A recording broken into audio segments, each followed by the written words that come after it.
Welcome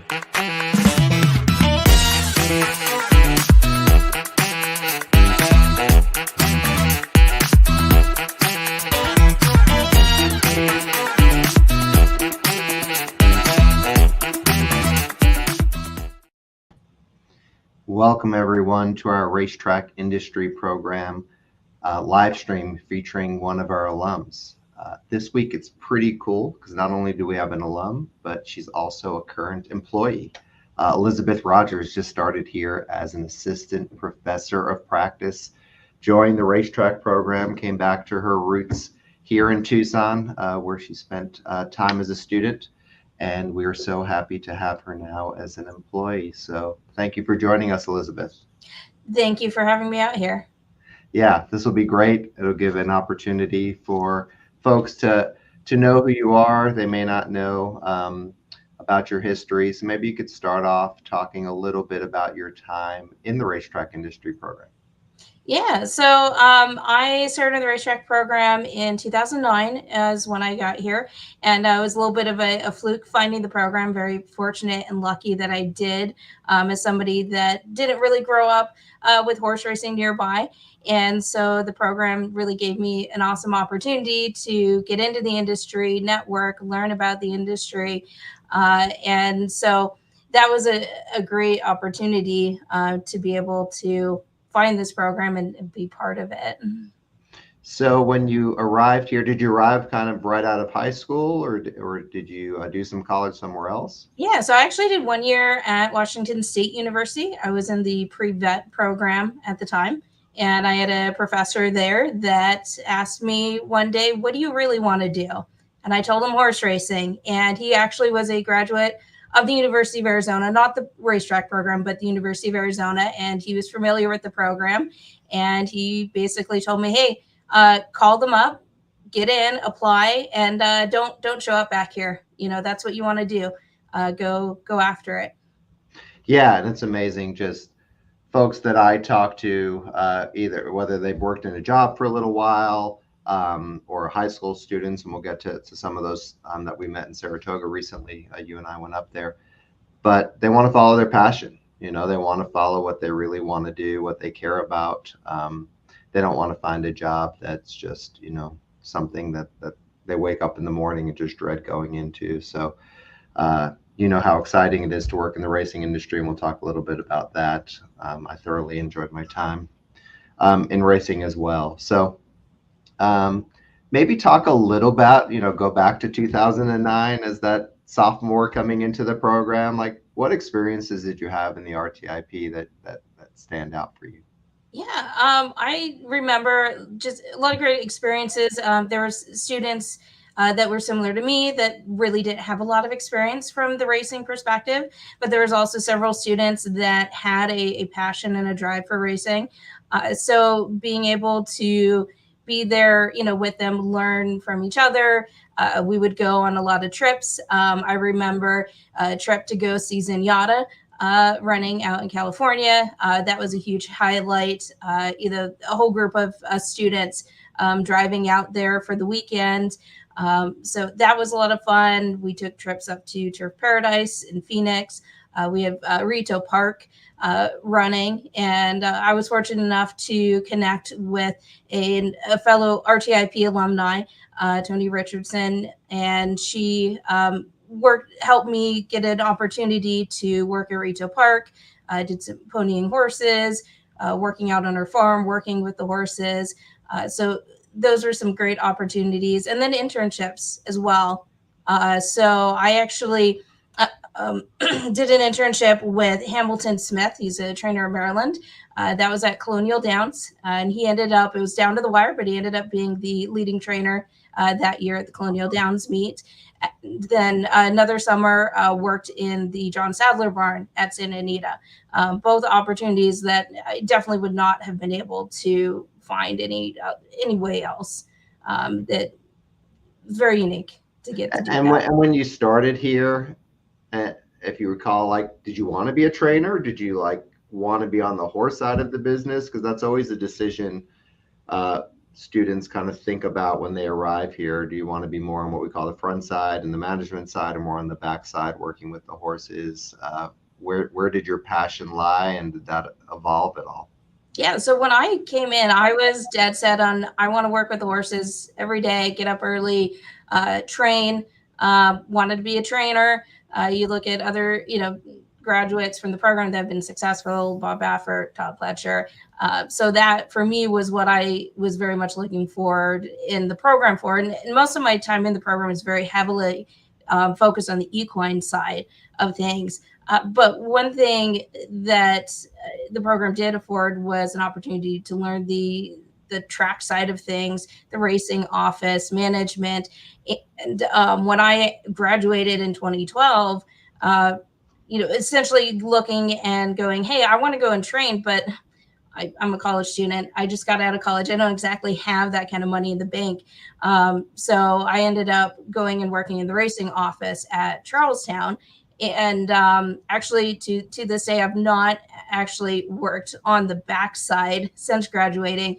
Well, in college, I did work on the backside, but have actually ended up with a career focused on the front side, on track management side of the operation.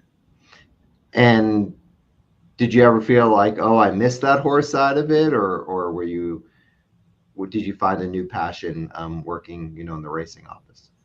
Definitely found a passion working in the racing office, but I'd be lying if you didn't tell me, hey, I've got an opportunity for you to go back into the backside and work back there. I would probably take it very seriously.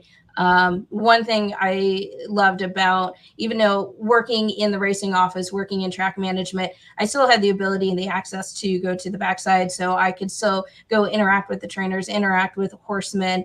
One of my favorite things was going out to the paddock and saying hi to the outrider horses and slipping some mints to them. So being able to continue to have an interaction. And I myself do have a retired racehorse that I have, and she's just a pasture pet. I don't actually ride her. She had an old injury, but the horses are still very much a passion for me. I enjoyed morning workouts. I could just watch morning workouts, all just the sun coming up, and I just loved being out there in the morning, and the majesty of the horse just going around the track. Well, let's move on to your return back to Tucson. So the term for it is, if you haven't heard it before, the Tucson boomerang. It's a real thing. Students go to school here, graduate, go on, move to New York City, move to LA, and then the passion and desire to come back to Tucson, whether it's to work, whether it's to retire. This Tucson boomerang is pretty common. So talk to me about why the new role? Why did you want to come back to campus, and your thought process behind that? Yeah, I saw it as one, I could get out of the snow. So warmer weather, not so much snow you have to worry about. So that's a huge plus. But also I saw it as a great opportunity. So it was something that was always in the back of my mind that I would love to go back and teach.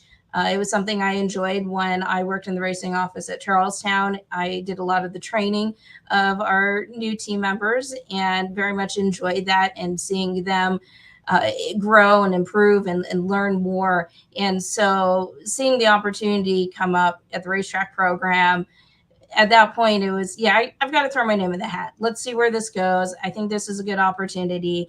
And even if it didn't work out, having the opportunity to go through the process. Obviously, it did work out, and I'm grateful for that. So you've been here on campus about a month. Talk a little bit about, transition. I was going to ask you if you think it was a mistake moving here, but you probably won't answer that question honestly. So, but talk a little bit about, maybe things that were unexpected, things that you walked into that you've enjoyed so far. Talk a little bit about the transition. Well, I'll say my first full week here, I believe Tucson set multiple record highs for heat. So that was a trial by fire coming in. Literally by fire, yeah. And so I think, if I handle that heat, I think we're pretty good going forward. So, it's definitely nice getting back into, the warm weather. I take the dry heat over the humid heat any day. And the campus is beautiful. There's something about the desert scenery that I grew to love when I was a student and very much missed when I left. And so getting to come back into that, things are blooming around here right now as well. So getting to enjoy that desert scenery again. Yeah, and this is monsoon season for those of you that aren't familiar with Tucson. There's something magical about the desert kind of right after it rains. There's kind of this great smell in the air, and I don't know, everything is super clear once the rain comes through, and it's just pretty magical here in Tucson. So day to day, could you kind of talk about maybe what classes you'll be teaching? What your day to day will look like. Just for those of you that don't know, school starts here on August 26th. And obviously this will be Elizabeth's first time teaching in the classroom. So talk a little bit about that. Yeah, so for this semester, I'll be teaching the racing office class. So everything about the racing office, how to write a condition book, what each of the roles are, looking at purses and stalls, and what it takes to run a racing office successfully. After that, I've got the racing business strategy and global perspectives. It's a more advanced racing management course that's taking a more critical look at the industry and alternate forms of gambling. You have your racinos, sports betting, and looking at it in a deeper, more critical manner with the students, as well as looking at the racing on an international level. What are they doing? What are great ideas that we could potentially bring here to U.S. racing and discussing that. And then also discussing things of corporate responsibility, gaming regulation, banking regulations. And so it's definitely a higher level conversation type course. And then also doing a development of the young racing animals. So looking at breeding operations, what goes into those operations, selecting mares, selecting stallions, getting them to the sales. What do the sales catalogs look like? Ownership, what's connected with the ownership game of owning horses, tax implications, those types of topics. In the fall, we'll be doing the racetrack management class, which is actually the precursor to the more advanced class that I'm teaching this fall. That is looking at the track operation as a whole. So drilling down each individual department, you have your track maintenance team, mutuals, security, food and beverage. So looking at how all of those tie into the larger operation. And then also the form and function of the equine athlete. So taking a look at the horse, how it moves, how to best protect the horse from injuries, and how to evaluate conformation, to see how you best train that horse and that individual. Yeah, it sounds like a really well-rounded group of classes, some on the equine side, some on the management side. So yeah. So you had mentioned sales. Can you talk a little bit about whether students get kind of hands-on experience with sales as part of the program? Yeah, certainly. So we have a great program in which we have a couple brood mares here ourselves that belong to the university. We have the Alum Equine Center, where we actually have two of our brood mares are there. One of our brood mares that's currently in California will be joining the band here in Arizona here soon. And so that gives a great opportunity for students to get some hands-on with. We got the brood mares. We do have some babies on the ground right now. And we also have some weanlings and yearlings. We've got our California bred yearling will be actually going to the sale here coming up in September, the Fasig-Tipton California Fall Yearling Sale. So that will be an exciting adventure and one that will be a field trip for the students. So they'll actually get to go out there for the sale, actively participate hands-on with the showing of that horse, and getting the horse from showing through the ring and ideally onto its next home, and hopefully a successful home. Yeah, on our farm that you mentioned, we have one of the coolest weanlings. I always talk about this horse. First, he's just the coolest little guy that we've had born here. Just his personality is amazing. And our basketball coach, Tommy Lloyd, said that we could name the horse after him. So that's pretty cool as well. So for those of that you remember, a horse named Midnight Lute was named after our basketball coach, Lute Olson. So we're trying to keep that tradition alive here by naming the horse after another basketball coach. So that's just an aside there. But how about other things for students? You had mentioned the hands-on sales opportunities. What other hands-on opportunities, maybe for this upcoming semester, you can touch on? Yeah, so currently we have planned a trip to Breeders' Cup field trip for the students. So that will be very much a hands-on experience, working Breeders' Cup, shadowing, and seeing how an operation and an event of that level gets pulled off and operates. There's a lot going on, a lot of moving pieces, parts. So the students will get kind of that in-person experience of what it takes to put on a program of that magnitude.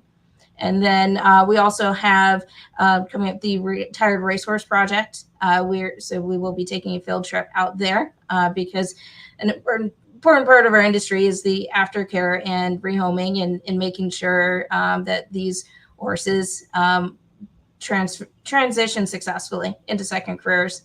They're amazing animals and they can do so many different things. They're very athletic and it makes them versatile in what they can do.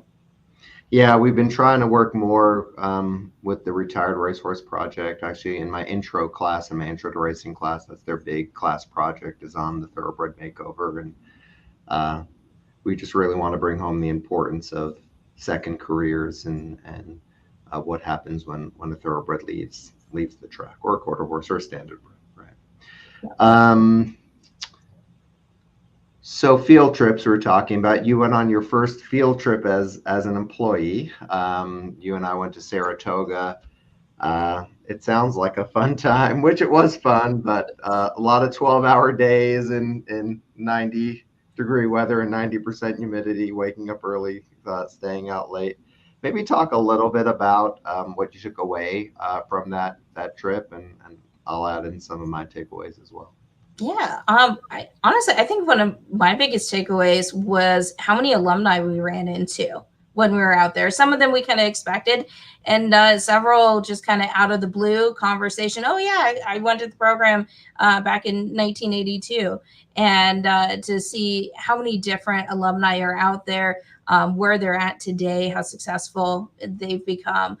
So that was huge. And then we also got to meet up with some potential future students to talk about the program, to share with them what opportunities are here at the program. Yeah, if I recall, one of those alums that you went to school with dropped everything in his hands and sprinted across the picnic area to give you a big hug. So that must have been pretty neat, seeing an old friend from school. Oh yeah, yep. Yeah. So, the other thing we got to do was speak a little bit with Todd Pletcher and Bob Baffert, two program alums as well, and trying to get them back here for the symposium, which we'll talk a little bit about the symposium in a bit. But the Hall of Fame inductions were pretty special. Some tears from Steve Asmussen, talking about his horse and what the horse meant to him. The Roundtable was also a great educational conference. As you mentioned, we took two potential incoming students to the Jockey Club Roundtable, which was an amazing experience for them. And what I find most interesting is when they left the conference, I wasn't sure, some of the material could be dry and talk about some complex topics, and upon asking them some questions after, they retained everything they heard in the roundtable. It was pretty fascinating. You know, when you're passionate about something, you listen and you absorb that knowledge. So we had lunch with the students, as you know, after, and talked to them about some of the topics, and they almost recited word for word what Mr. Gagliano said from the stage or Mr. Janney said from the stage. So it was pretty impressive that that knowledge retention was there. And it's exciting seeing, you know, young faces that are excited and passionate and, you know, and soak in that information like they did. And that's, I think, part of the excitement of coming back to the program is finding more of these, you know, young students, young individuals that have a passion for racing and helping them get into the game and be successful. You know, they're our future leaders, or the ones that are going to take us forward. Yeah, and anybody out there that's interested in learning more about the program, our website is rtip.arizona.edu. We have a lot of scholarships available, which is great. Internships, a lot of hands-on learning as well. So we really encourage you to check out our website. You could reach out to me or reach out to Elizabeth, and we'll explain more about the program. So symposium. You've been to the symposium, you know, many times as a student. You now will be helping put together the program for the symposium. What does the symposium just mean to you, kind of overall? I think it's a great opportunity for ideas. You know, I think each year there's always several panels on there that are trying to have conversations about the latest trends in our industry, and then also conversations of, you know, how can we capitalize, what can we do better, where are there opportunities, and even beyond the panels, I find it's a great networking opportunity. A lot of people that you might interact with regularly through email, but may not necessarily see face to face, they're going to be there. You get that opportunity to interact with them face to face, have those meetings in person rather than through Zoom or Teams or one of those applications. And so getting that opportunity to go and connect and network and get to know people more closely in that nature, I think is a huge benefit. Yeah, and this year is a special year. It's our 50th symposium. It's held December 9th through 11th here in Tucson. And it's amazing how folks from all over the racing industry, both US, uh, Canada, Mexico, internationally, all descend upon kind of our little town of Tucson here. And I think it's surprising to folks how Tucson becomes the center of attention, you know, in racing. It may be Churchill Downs the first Saturday in May, or Breeders' Cup in the first weekend in November, but the first weekend in December is ours. And we have a spot in the racing calendar, not with live racing, but with this conference that brings together. Last year we had over 600 racing executives in attendance.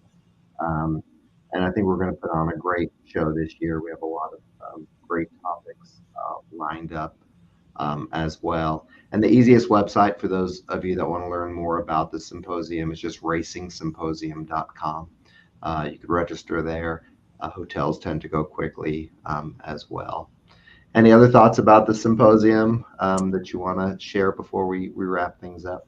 Yeah, and you had mentioned a little bit of the international component, because one thing that I thought was exciting, and last year, I distinctly remember there's an individual that had come over from Europe that was showcasing technology for timing systems and adapting timing systems that you see in NASCAR and Indy races, and looking at how that can connect with horse racing. Hey, are there opportunities here?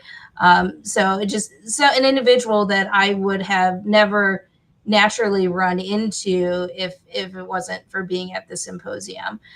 So, you know, there's been multiple situations like that, and getting to see, hey, what's the latest and greatest going on over in Europe? What are the new fresh ideas coming in from Australia? And that international component adds a lot of interest. Yeah, I have a call this week with the head of racing from South Africa. So I'm trying to encourage her to attend our symposium for the first time. She's never been here for this event. So hopefully she'll be able to join us this year. So this has been fun. Thank you so much for joining us.